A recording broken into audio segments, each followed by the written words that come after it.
Hey guys, welcome back to my channel. This is dear C diary with Pallavi. आज हम इस video में पढ़ने वाले हैं चैप्टर 1। So let's start. तो हमारा चैप्टर 1 है nature, objective and scope of audit. इस चैप्टर में हम पढ़ेंगे कि हमारा जो ऑडिट है वो नेचर उसका क्या है, उसका ऑब्जेक्टिव क्या है और क्या उसका स्कोप है। इस बारे में हम पढ़ने वाले हैं। फर्स्ट चैप्टर है तो इसको समझना हमारे लिए बहुत ज़रूरी हो जाता है। पहला हमारा इसमें जो टॉपिक है वो है ऑडिट। मतलब ऑडिट क्या होता है। अब देखो, ऑडिट पढ़ रहे हैं तो ऑडिट क्या होता है वो तो हमें इसकी डेफिनेशन तो एटलीस्ट पता होना चाहिए। वैसे एग्ज़ाम्स में बहुत कम आता है बट फिर भी हमें पता तो होना चाहिए ना, कम से कम। इसलिए ऑडिट क्या होता है, एक इंडिपेंडेंट एग्जामिनेशन होता है। किसका? Financial statements. मतलब जो कंपनी की बुक्स होती हैं, जो अकाउंट्स होते हैं, जो रिकॉर्ड्स होते हैं, उनका फाइनेंशियल स्टेटमेंट्स का ऑफ एन एंटिटी मतलब हमारी कंपनी प्रॉफिट ओरिएंटेड हो या नहीं हो, इर्रेस्पेक्टिव ऑफ साइज़ और लीगल फॉर्म। उसका साइज़ और लीगल फॉर्म हमको मैटर नहीं करता इसमें। और ये सब करने के बाद हम क्या करते हैं, एक एक्सप्रेस करते हैं हमारा ओपिनियन। तो सिंपल वर्ड्स में ऑडिट क्या होता है? सिंपल वर्ड्स में ऑडिट होता है जब हम किसी एंटिटी में जाके, किसी कंपनी में जाके उसका एग्जामिनेशन करते हैं, उसकी फाइनेंशियल स्टेटमेंट्स का और इंटरनल जो उसका है मैनेजमेंट, उसका भी कभी कभी हमें करना पड़ता है प्रोसेस में।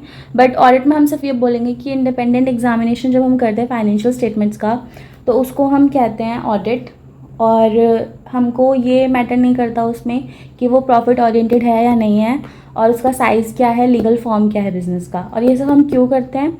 एक ओपिनियन बताने के लिए कि कंपनी जो है वो मिस स्टेटमेंट्स से दूर है या उसमें मिस स्टेटमेंट्स है, मतलब एक ओपिनियन बताने के लिए। तो सिंपल वर्ड्स में ये थी हमारी ऑडिट की डेफिनेशन।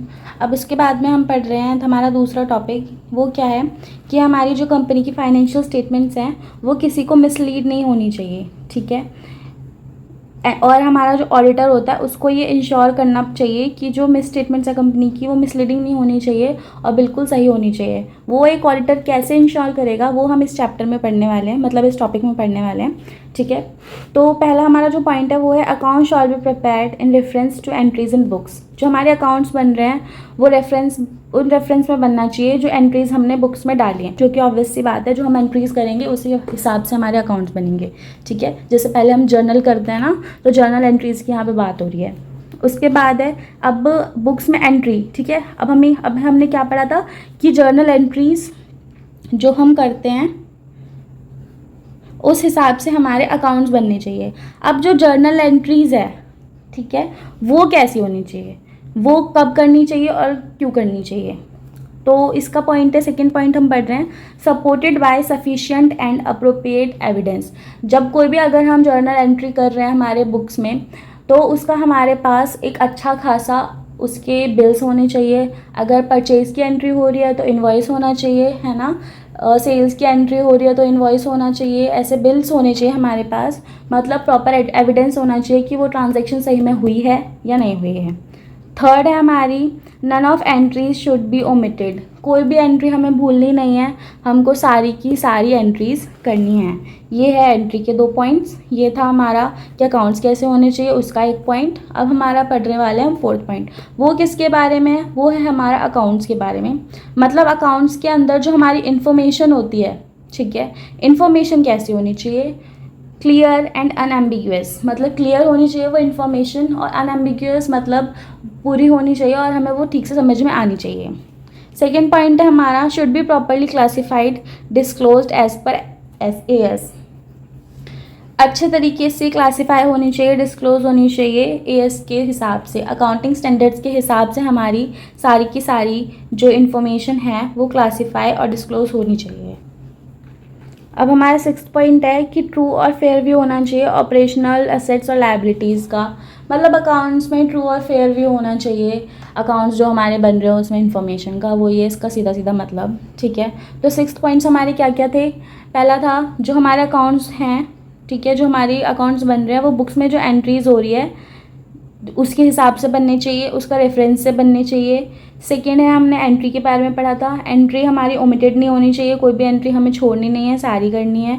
और जो एंट्रीज़ हम कर रहे हैं उन वो अच्छे से, मतलब उसके एविडेंस होने चाहिए हमारे पास कि वो ट्रांजैक्शन जो हम रिकॉर्ड कर रहे हैं वो सही में हुई थी या नहीं हुई थी, ठीक है। उसके बाद है हमारे 3 पॉइंट्स, क्लियर एंड अनएम्बिगियस होना चाहिए, मतलब अकाउंट्स में जो इन्फॉर्मेशन है वो क्लियर और अनएम्बिगियस होनी चाहिए।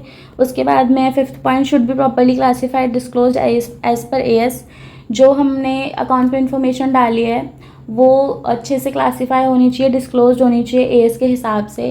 और 6th पॉइंट है हमारा, ट्रू और फेयर व्यू होना चाहिए हमारे पास अकाउंट्स का, मतलब अकाउंट्स में जो हमने इन्फॉर्मेशन डाली है उसका ट्रू और फेयर व्यू होनी चाहिए, वो उसमें कुछ भी ऐसा नहीं होना चाहिए जो फेयर ना हो या जो समझ में नहीं आ रहा हो, मतलब अंडरस्टैंडेबल होना चाहिए। तो अभी तक हमने 2 पॉइंट्स पढ़े, पहला ऑडिट की डेफिनेशन, दूसरा हमने पढ़ा कि जो फाइनेंशियल स्टेटमेंट्स हैं कंपनी के वो मिसलीडिंग नहीं होने चाहिए, वो एक ऑडिटर कैसे इंश्योर करेगा, उसमें हमने 6 पॉइंट्स पढ़े।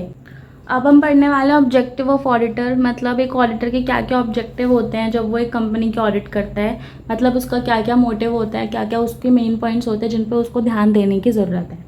ठीक है, तो सबसे पहला हमारा जो नंबर 1 पॉइंट है वो है टू ऑब्टेन रीजनेबल अश्योरेंस। जो मेन मोटिव और ऑब्जेक्टिव होता है एक ऑडिटर का, सबसे पहला जो ऑब्जेक्टिव होता है वो होता है कि वो एक ऑब्टेन कर ले रीजनेबल अश्योरेंस। रीजनेबल अश्योरेंस एक बहुत रिलायबल अश्योरेंस होता है, मतलब अगर कोई ऑडिटर वो अश्योरेंस दे रहा है ना आपको, तो मतलब वो बहुत उसने उसके पीछे मेहनत करी है, बहुत उसने उसके पीछे चेकिंग करी है, तब जाके उसने वो आपको एश्योरेंस दिया हुआ है, तो वो होता है हमारा रीजनेबल एश्योरेंस। ठीक है, क्या देगा वो रीजनेबल एश्योरेंस, कि जो फाइनेंशियल स्टेटमेंट्स हैं वो फ्री हैं मटेरियल मिस स्टेटमेंट से, मतलब उसमें कोई भी मिस स्टेटमेंट्स नहीं है, कुछ भी मिसलीडिंग चीज़ें नहीं हैं, उसमें कुछ भी मिस इन्फॉर्मेशन नहीं है, वो एश्योरेंस वो प्राप्त करेगा और कंपनी को देगा जब वो अपनी रिपोर्ट इशू करेगा।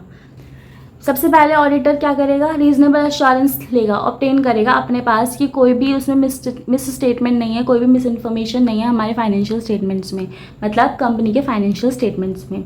वो ये क्यों ऑब्टेन करेगा, अपना ओपिनियन एक्सप्रेस करने के लिए कि एफआरएफ के हिसाब से फाइनेंशियल स्टेटमेंट्स बनी हुई हैं कंपनी की। ठीक है, और वो ये एक्सप्रेस कहाँ करेगा opinion, to report on financial statements, report में। ठीक है, अपनी रिपोर्ट में वो ये एक्सप्रेस करेगा ओपिनियन, रिपोर्ट बनाएगा, वो कम्युनिकेट करेगा, मतलब कंपनी तक पहुंचाएगा और वो रिपोर्ट्स हम पढ़ेंगे। तो क्या करेगा वो, सबसे पहले 4 पॉइंट्स पढ़े हमने, अब रिवाइज करते हैं जल्दी से। कि पहला तो वो रीजनेबल एश्योरेंस ऑब्टेन करेगा, ठीक है, कि जो फाइनेंशियल स्टेटमेंट्स हैं वो मिसलीडिंग नहीं है, मिस इन्फॉर्मेशन नहीं है उनमें। सेकेंड, वो ये ऑब्टेन क्यों करेगा, एक्सप्रेस करने के लिए अपना ओपिनियन की फाइनेंशियल स्टेटमेंट्स एफआरएफ मतलब फाइनेंशियल रिपोर्टिंग फ्रेमवर्क के हिसाब से बनी हुई हैं। वो ये ओपिनियन कहाँ एक्सप्रेस करेगा, to report on financial statements, जो वो रिपोर्ट बनाएगा और फिर वो उसको कम्युनिकेट करेगा, वो रिपोर्ट हम पढ़ेंगे, हम उसको समझेंगे, मतलब हम जो रीडर हैं वो उस ऑडिट रिपोर्ट को यूज़ करेंगे। तो आज हमने 3 टॉपिक्स पढ़े हैं। पहला हमने पढ़ा है कि ऑडिट क्या होता है, ठीक है। दूसरा हमने पढ़ा है कि फाइनेंशियल स्टेटमेंट्स मिसलीड ना करे, ये एक ऑडिटर कैसे समझेगा, मतलब कैसे इंश्योर करेगा। और तीसरा, ऑब्जेक्टिव क्या है ऑडिटर के। ठीक है, आज के लिए इतना ही।